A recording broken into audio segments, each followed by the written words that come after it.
Okay, pre-warning, this is going to be a longer video, but if you're looking to be a contractor, I'm giving you some pretty good, quick insight. If you've already got this insight, you can just skip it, but you know, it's what helped me pass the test and get my contractor's license.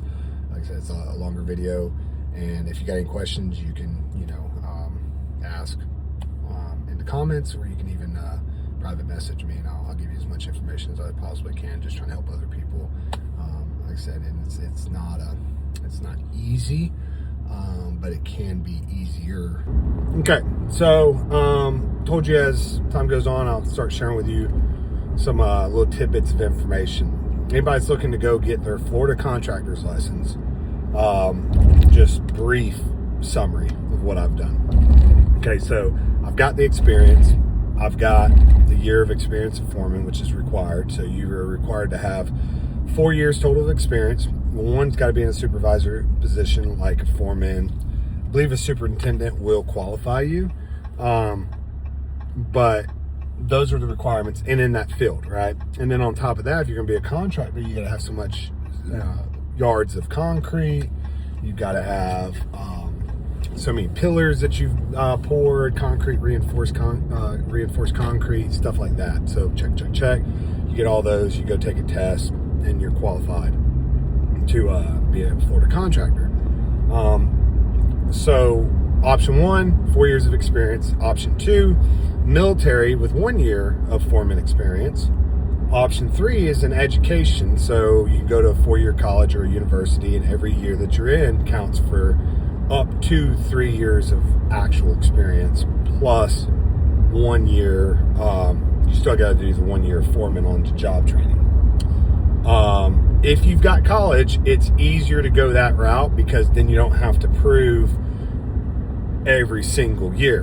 And that's what I did. I've got a 4-year degree. I used 3 years of college to qualify the 3 years of experience. So I didn't have to go through and say, this job on this day from this year, we did this. From this job on this day. So I just said, I got 3 years of experience through college and 1 year of foreman. And then I express what I did as that foreman. That qualifies me. You got to have a good credit score, or a decent credit score. I want to say it's 670. Fingerprints, good moral standing, which, I mean, if you're a convicted felon, you can probably still get it. You just have to be in good standing for some amount of time, probably get some affidavits, people, character witnesses, stuff like that. And then the background check, I think I said that already. And then you have to take the test. Well, you take the test before you do all that. It's not worth taking the test if you don't know if you can pass those items. So then normally you have a 3-part test, unless you've got like a degree in construction or a business degree with over a certain GPA. They'll waive the business portion of the test. But you go take the test, there's a business portion, and then I call it 2 field portions. So one's more field operations, the other one's more field management. And all 3 of these tests are timed. If you are crazy, you can go take 2 or 3 of them all in one day. Enjoy. It is tiresome. I want to say it's like 4 to 5 hours per test, and the business is like 7 or 8 hours long, and they're timed. So you get a certain amount of time to answer a certain amount of questions. So it's about go. Don't quote me on the amount of books, but it's like 18 to 20 books you got to take in with you. It's all open book test. So you think, oh, open book, so easy. No, I mean, you're being asked questions, everything from OSHA standards, like the qualifications for a ladder or ropes, all the way to, if the subcontractor finds a problem, how many days do you have to go back to the architect and let them know? Now, let me tell you this, completely clear to you. What you know in the field, and how you know what you know in construction, and all 16-inch on center, and this many nails hold this much weight, don't mean diddly squat. Hut test has nothing to do with construction. Absolutely nothing. It does, but it's not day-to-day construction. It's stuff that you just never will know. The test, and I was told this, the test is designed to see not what you know about construction, but what answers you can find about construction, because things are always changing. So we don't want to know what you know about construction. We want to know, can you find the answer that we're asking you because guess what? It's going to change. So can you find the answer we're asking you right now in this pile of information? Do you even know where to look, and do you know how to find it? That is the test. If you take residential, you get so many, like maybe 55 questions, buildings 60, and then I think GC 65. They're 555, it may be 45, 50, 55, but I'm pretty sure it's 55, 60, 65. Don't quote me on that. You can look it up yourself. Real brief. How do you study? Go ahead and pay the money for a study book exam. Go ahead and pay the money for the tabbed and the highlighted books, even though 50% of the questions you get will not be highlighted, even though you spend all that money on highlighted books, but the tabs do help. If you want to be a man, I'm going to do it myself. Well, enjoy. It's horrible. Go ahead and pay the money. It's like $2,000 for the book set, but it's worth it. I use CEI. Sorry, you probably didn't hear that. CEI is who I used. It's a study program. Now you can go through every one of their little tiny courses and you can study through it. I did that 50-50. I didn't learn a lot from just listening to the program or whatever. What I did is I went to the practice test and I just blow and go on those practice tests. Those practice tests are all the old questions from the old test, because there's something called Freedom of Information Act. So as soon as the tests are graded and they're released, these companies can request the old questions. They have to give them up, the Freedom of Information Act. So they take all the old questions and they compile a new test out of them. Well, if you don't know anything about tests, normally tests are just regurgitation. Maybe it's a negative, which one's not the correct one. Well, now they're going to ask it which one is the correct one. So these tests are pretty much, they're not all right, but you'll see a lot of things like, oh, I've seen this before. You don't memorize the test. It's not going to do you any good. But what I did was I just took the test and I tried to take the test legitimately. It's a lot. That's 5 hours sitting at the house taking a test. It's crazy. But what I ended up finding out was you take the test, you just ABC, just guess.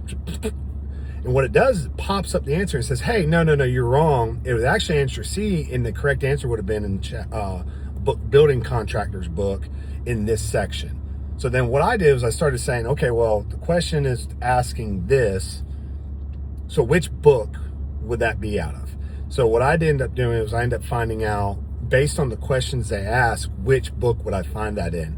And then you use the table of contents and the index, and you shuffle and you find and you look.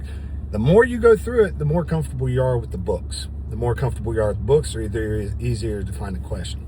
All right, it's going to be a long video. Sorry, 7 minutes in already. Hopefully, if you're still here, I'm still teaching you. Once you're into the test, you're timed. Do not spend too much time on each question. They'll let you go through the questions and then come back and answer any of the ones that you either flagged or you didn't answer at all. So what I would always do is I would just randomly answer the question B, A, B, C, D. If I didn't know the answer, I made sure I flagged it. So if for some reason I ran out of time, at least I had an answer there, even if it was a guess. Now, I passed all 4 tests first try. So if you made it this far, this is almost foolproof if you got you got a noggin to you. Now, if you have test anxiety, you can't take a good test, this may not work for you.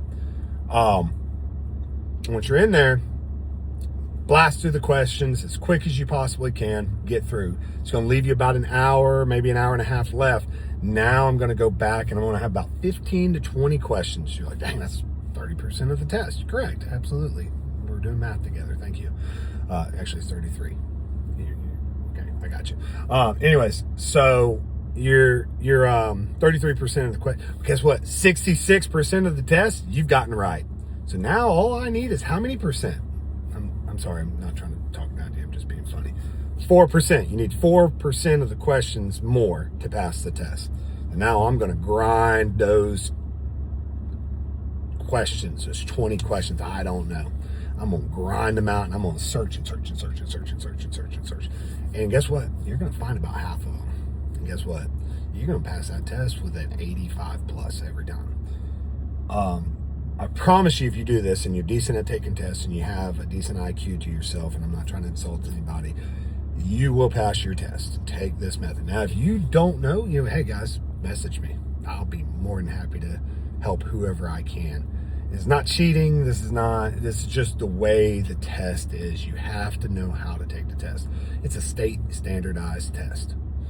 I've taken many state standardized tests. DOC, become a licensed contractor, be a licensed roofer, be a licensed law enforcement officer, be a licensed instructor for law enforcement. I was a firearms, DT, special munitions, cell extraction, all those different instructors. I took all those tests, all standardized tests, all by the state. The state does the same thing. And if you know how to take the test, you will pass. If you have test anxiety, bless your soul. I don't know what to tell you. Good luck. If you have a low IQ, good luck. Grind. CEI did great for me. Not promoting them. They did great for me though. They actually gave me a discount on my third set of books, which is for the residential pools. So I called them up and said, hey, I've done so much. I've bought 2 sets of books from you guys for $2,000. Y'all want $2,200 for the pool? Oh, no, Jackson, don't worry about it. We'll sell it to you for $1,500. Freaking awesome. Thank you. Once I pass my tests, you can try your luck and you can try to pass and send all your little paperwork to the state and get it all compiled together. Or you can pay a company, PM me. I'll tell you the name of the company later, but they take care of everything. You pay them like $700-800. They compile, you've got to do your work. You got to send them the information, but they compile that information for you and they fine tune it to where they know the state's going to look at it and say, you're good. So they're basically pre-checking the information and they're compiling it, making it look good for the state. So they know that you'll pass through. $700-800. If you can't afford the books and you can't afford the test, and you can't afford the CEI testing, and you can't afford the people helping you out, you can't afford to be a contractor. I'm sorry. My premium a year just for my insurance, which is a one-time payment. I'm not a handyman anymore. You don't get a monthly premium. It's one time a year. Is $12,000. It's a $12,000 check I stroke to the insurance company. If you can't afford I'm sorry, my camera just turned off up there. If you can't afford $2,000 in books and another $1,000 in testing software, and then another $150 to $200 in testing, and then another $20 for fingerprinting, you're not ready to be a contractor. Any given time, I'll have $30,000-40,000 out on a job. Any given time. Hey, where's this money at? I'm still waiting to get paid. It's just part of the business. If you can't afford that, and that's why you gotta have good credit, right? Because we've got to be smart with our money. It's not for everybody. Just because you can swing a hammer doesn't mean you can run a contracting company. And just because you're a contractor doesn't mean you know how to swing a hammer. That's scary, isn't it? But it's true.